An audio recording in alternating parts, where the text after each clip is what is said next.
आज की वीडियो ये वाली इतनी इम्पोर्टेंट है मेरे जूनियर्स के लिए कि मैं क्या ही कर दूँ। ठीक है, बहुत ज़्यादा इम्पोर्टेंट है और इस वीडियो को मेरे सारे जूनियर्स लोग अच्छे से ध्यान से सुनेगा और पूरा लास्ट तक देखेगा। जो चीज़ मैं बता देती हूँ उसका कमेंट भर भर के आता है, इसीलिए बोल रही हूँ पूरा वीडियो देखो। फिर उसके बाद अगर आपको समझ नहीं आता तो आप कमेंट कीजिएगा, लेकिन अगर आप बोलोगे कि जो चीज़ वीडियो में बता रखी है हमने उसको भी आप कमेंट करते हो, फिर बोलोगे रिप्लाई नहीं देते दीदी लोग, तो कैसे रिप्लाई दें? मतलब टाइम नहीं मिलता तो रिप्लाई कहाँ से करें। ठीक है, तो आते हैं मेन टॉपिक पे और बताते हैं कि आज हम कौन कौन से टॉपिक पे बात करने वाले हैं।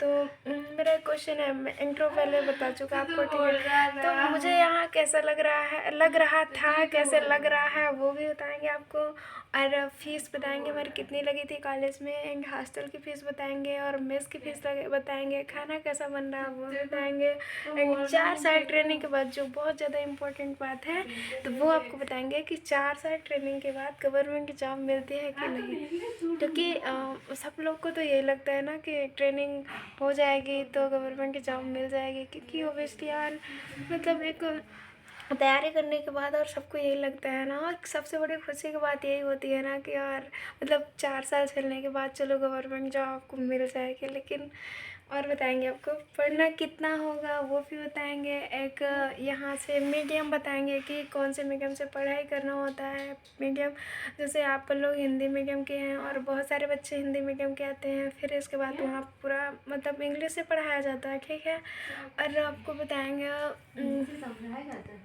और एक क्वेश्चन और है कि आपको डीएमए कॉलेज लेना चाहिए या डीएचएस कॉलेज लेना चाहिए, तो वो भी आपको बताएंगे। कौन सा बेस्ट होता है वो भी बताएंगे। और क्योंकि पढ़ो कहीं से भी लेकिन पोस्टिंग के लिए दिक्कत आती है, तो पोस्टिंग पे मतलब ज़्यादा कंफर्म कहाँ रहता है कि आपको पोस्टिंग मिल जाएगी, क्योंकि आप कहीं से भी ट्रेनिंग करो, ठीक है, वो मैटर तो करता ही है मान लो पढ़ाई के लिए, लेकिन ज़्यादा मैटर ये करता है कि जहाँ भी पढ़ो तो आपको पोस्टिंग मिलनी चाहिए वहाँ। ठीक है ना, तो ये बहुत ज़्यादा मैटर करता है। और अपने लाइफ में तो ये सबके लिए इम्पोर्टेंट ही है कि हम पढ़ाई करें या इतना मेहनत करने के बाद अगर हमको जॉब नहीं मिलती तो वो तो दिक्कत की बात है ना। तो थोड़ा सा कम भी पढ़ाई होगी चलेगा, थोड़ा फैसिलिटी कम मिलेगी हमें चलेगा, लेकिन जॉब तो बहुत ज़्यादा ज़रूरी होता है। तो आपके लिए डीएमए अच्छा है, डीएचएस अच्छा है। अब मैं एक स्टूडेंट हूँ तो मैं जो झेल रही हूँ मैं वो बताऊँगी, है ना। टीचर लोग तो कुछ भी बताते हैं क्योंकि वो इस जगह पे नहीं आया तो वो इतना अच्छा आपको एक्सप्लेन नहीं कर पाएंगे, है ना। जो जहाँ पहुँच चुका है, जिसने जो सीढ़ी चढ़ चुकी है वही अच्छा आपको एक्सप्लेन कर पाएगा। और आप लोग ये भी है, सबसे बड़ी बात तो ये है कि हम सच बताएंगे और सच बात सबको कड़वी लगती है। कुछ लोग आएंगे मुझे सुनाएंगे तो क्या बोल रही है ऐसा ऐसा, ठीक है ना, नेगेटिव फैला रही है। मैं नेगेटिविटी नहीं फैला रही, जो बताऊंगी मैं सच बताऊंगी। ओके, तो आप लोग फिर वीडियो को वॉच कीजिएगा, फिर भी अगर समझ नहीं आएगा तो कमेंट कीजिएगा, रिप्लाई करेंगे। तो आते हैं हम आपके पहले क्वेश्चन पे। तो पहला क्वेश्चन है कि मुझे कैसा लग रहा था और अब कैसा लग रहा है। तो मुझे शुरू शुरू में यहाँ के जब मैं आई थी तो यहाँ के रूल्स रेगुलेशन देख के ना मुझे बहुत गंदा लगा था, कसम से बोल रही हूँ। अब ठीक लग रहा है, लेकिन पहले बहुत गंदा लगा था क्योंकि यहाँ के रूल्स रेगुलेशन ना वही लग रहा था कि पूरी मेरी आज़ादी ही छिन गई, क्योंकि मुझे अच्छा नहीं लग रहा था। मैं वहाँ बहुत घर में खुश रहती थी और चिल करती थी।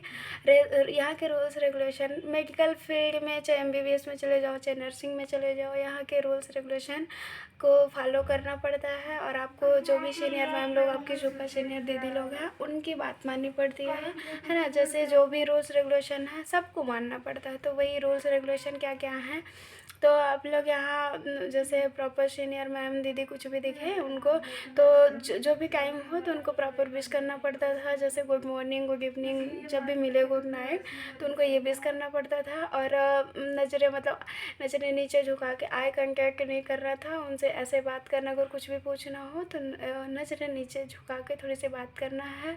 और सलवार सूट में पहन के, और जैसे प्रेयर वगैरह होती है तो दो चौकी में जाना पड़ता था प्रेयर के लिए। और ठीक है, और रूल्स रेगुलेशन जैसे नाखून कटे रहने चाहिए, और यहाँ नाक में कुछ नहीं पहनना, कान में, गला में, हाथ में कुछ नहीं पहनना, ये सब रूल्स रेगुलेशन थे। ठीक है, और बहुत सारे रूल्स रेगुलेशन है जो कि शुरू में हम लोग को अच्छे नहीं लग रहे थे, ठीक है, लेकिन वो अब धीरे धीरे हैबिट में आ रही है, तो उसमें कोई ख़राबी नहीं है, अच्छा लग रहा है। और पहले शुरू में अच्छा नहीं लग रहा था। और आपकी बात आती है फ़ीस और हॉस्टल की बात करेंगे तो फ़ीस हमारी, हम डीएमई कॉलेज में है, ठीक है, डीएमई कॉलेज में है। फीस हमारी 29,000 लगी थी, ठीक है, 29,000 लगी थी। तो बात कीजिए फ़ीस की, तो हमारी 29,000 फ़ीस लगी थी क्योंकि हम डीएमई कॉलेज में थे। अगर आपको डीएचएस कॉलेज चाहिए तो डीएचएस कॉलेज में 5,000 आपको साल भर में फ़ीस लगेगी। तो 29,000 हमारी ये डीएमई कॉलेज में फ़ीस लगी थी, और जिसमें से 6,000 हमने साल भर का रहने का हॉस्टल चार्ज दिया था। और इसके बाद 2,200 रुपये हमारे यहाँ का मेस का फ़ीस लगता है, ठीक है। तो ये इतना खर्चा हमारा था। बाकी ड्रेस वगैरह में 5,000 लगेगा, और सब कुछ सामान चीज़ खरीदना, तो शुरू में हर चीज़ खरीदना पड़ता था, तो मतलब अभी आपको बहुत ज़्यादा खर्चा पड़ जाएगा, ये है। और दूसरी बात है कि डीएमई कॉलेज लेना चाहिए या डीएचएस कॉलेज लेना चाहिए। तो मेरे हिसाब से डीएमई में पढ़ाई, अगर अच्छा पढ़ाई करना चाहते हो तो डीएमई कॉलेज अच्छा है पढ़ाई के मामले में। बट पोस्टिंग की बात आती है तो इतनी सीट रहती है, तो सबको दे पाएगा या नहीं ये कंफर्मेशन नहीं दी गई है। क्योंकि ना हम जब एडमिशन कराए थे, अभी जब हमारा पीएनएसटी में हुआ था, तो हमसे गवर्नमेंट ने एफिडेविट सारे ले लिए थे कि अगर मैं आपको जॉब दूंगा तो आप छोड़ के जाओगे तो आपको 2 लाख पैसा भरना पड़ेगा, या यहाँ से हम कॉलेज भी छोड़ के जाएंगे तो हमें सारी ईयर की फ़ीस पे करनी पड़ेगी तभी जा पाएंगे, ठीक है, ऐसा है। लेकिन उन्होंने ना, गवर्नमेंट ने हमें एफिडेविट नहीं दिया है, ऐसा कोई एफिडेविट नहीं दिया कि हम आपको 4 साल ट्रेनिंग के बाद आपको गवर्नमेंट जॉब देंगे, ऐसा कोई एफिडेविट नहीं दिया है। तो यही ज़्यादातर यही क्वेश्चन आता है मन में कि इतनी सारी सीट है, इतने सारे बच्चों को वो कैसे दे पाएंगे, है ना, गवर्नमेंट जॉब। ये दिक्कत रहती है यहाँ डीएमई कॉलेज, सारे डीएमई कॉलेज में ये दिक्कत रहती है, पोस्टिंग की दिक्कत रहती है। इसलिए आप लोग, पैसे की बात ही नहीं है, मतलब पैसा भी कम लगता है डीएचएस में। मैं इसलिए नहीं कर रही कि उधर जाओ, क्योंकि सीटें भी कम रहती हैं एंड पोस्टिंग के लिए आपको दिक्कत नहीं जाएगी ज़्यादा, ठीक है। लेकिन मुझे डीएमई, मेरे हिसाब से ना, मैं डीएमई में ही हूँ, तो मेरे जूनियर अभी तुम लोग हो, छोटे हो, तो मैं ये नहीं चाहती कि मैंने जो जो झेला है तो आप भी झेलो।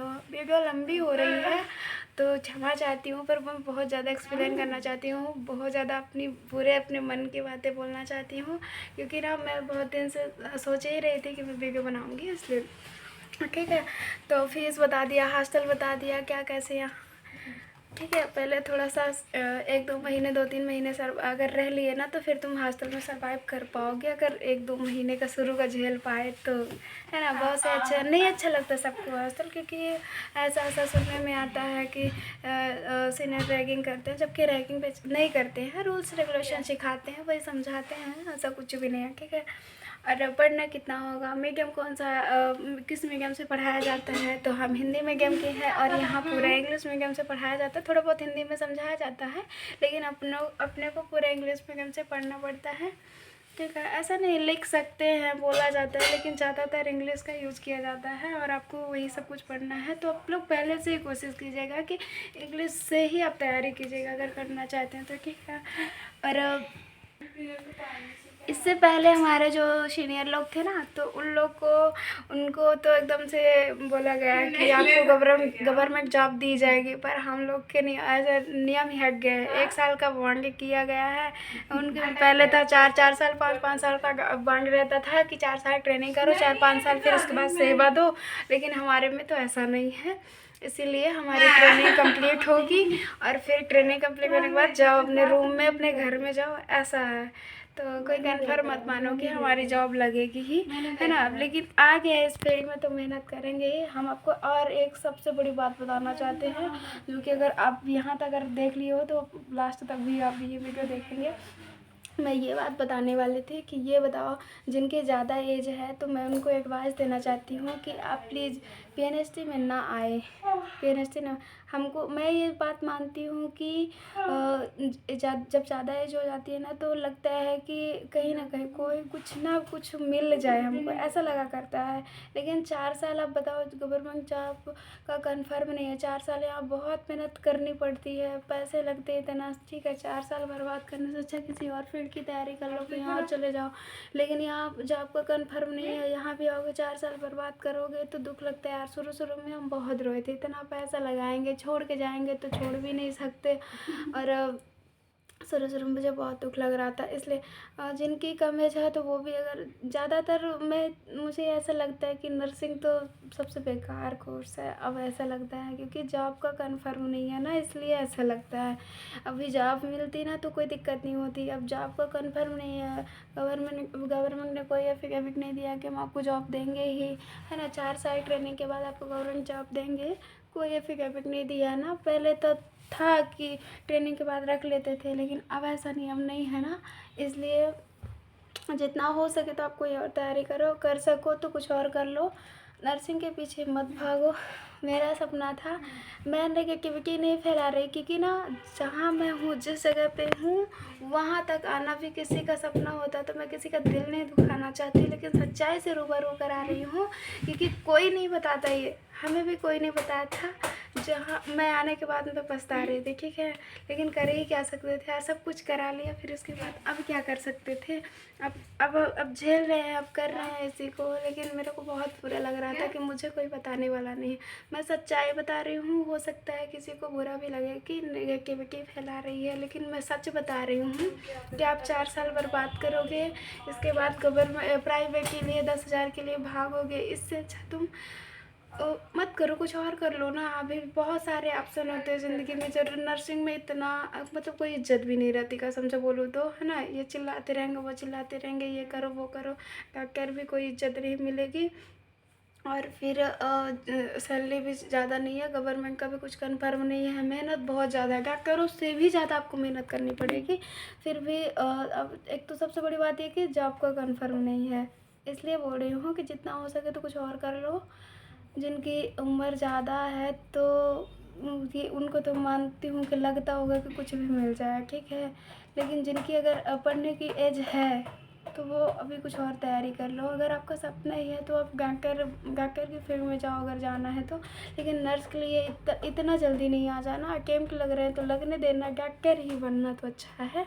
नर्स के लिए इतना जल्दी नहीं भागना, क्योंकि भाई नर्स में तो मेहनत भी बहुत है और जॉब का कुछ कंफर्म नहीं है। पैसे तो लग ही रहे हैं, पैसों से जो भी लगना है, तो खर्चे बहुत ज़्यादा हैं यहाँ, क्योंकि ये स्टैंडर्ड कोर्स है तो उसके अकॉर्डिंग खर्चे भी लग रहे हैं आपको। तो बहुत ज़्यादा सीरियस होकर मैं बोल रही हूँ कि पहले डीएचएस की ओर भागना, डीएमई कॉलेज नहीं लेना, ठीक है। और पहले बात तो नर्सिंग के लिए तो भागना ही नहीं, जाओ जाओ करो, वो करो, एमबीबीएस करो, ठीक है ना। नर्सिंग के लिए मत भागो, हो सके तो एमबीबीएस ही करना, उसी का ट्राई करना। अटेम्प्ट लगे 1-2 तो और ले लेना। लेकिन अगर जिनकी एज कम है तो मैं उनके लिए बता रही हूँ। जिनकी एज ज़्यादा है तो फिर उनको लास्ट मोमेंट में यही लगता है कि हमें कुछ भी मिल जाए तो हम कुछ भी कर लें, ठीक है। एटलीस्ट हम अपना पेट तो पाल लेंगे ना, ये करने के बाद कहीं प्राइवेट भी करेंगे तो उनको ऐसा लगने लगता है, तो उनका तो ठीक है। लेकिन जिनकी एज कम है वो तैयारी करें, इतना जल्दी नर्सिंग में घुसना नहीं, ठीक है। वीडियो अच्छा लगा हो तो लाइक कर देना, चैनल को सब्सक्राइब कर देना, और थोड़ा सा इम्पोर्टेंट ज़्यादा लगे, तुम्हारे दोस्तों को शेयर करने लायक लगे तो शेयर कर देना। अब जा रहे हैं, बाय। बज गए हैं अभी 11-12 बज गए हैं, तो अब जा रहे हैं, बाय, गुड नाइट।